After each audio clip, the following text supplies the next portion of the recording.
शिव केवल एक देवता नहीं, एक शक्ति है, एक संहारक जो सृष्टि के अंत का कारक है, और एक सृजनकर्ता जिन्होंने योग और ध्यान की राह दिखाई। वे आदि और अनंत हैं। शिव जिन्हें महादेव कहा जाता है, उनके नाम में ही छिपा है संपूर्ण ब्रह्मांड का रहस्य।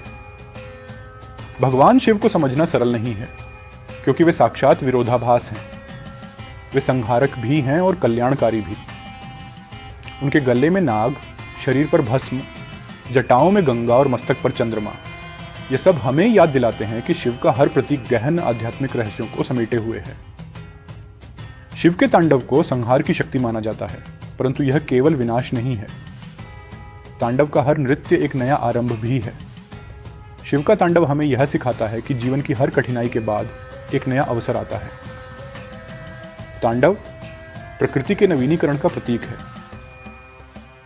शिव सिर्फ विनाशकारी नहीं है, वे ध्यान के भी प्रतीक हैं। योग के जनक आदियोगी, जिन्होंने ध्यान और साधना का मार्ग दिखाया, उनके ध्यान में संपूर्ण ब्रह्मांड की शांति है।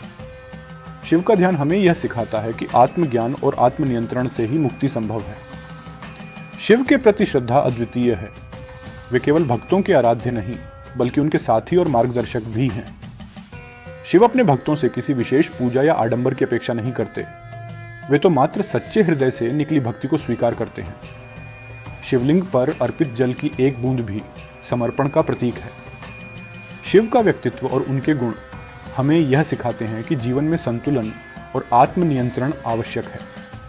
वे हमें सिखाते हैं कि विनाश के बाद सृजन अवश्य होता है और हर अंत एक नई शुरुआत का प्रतीक है।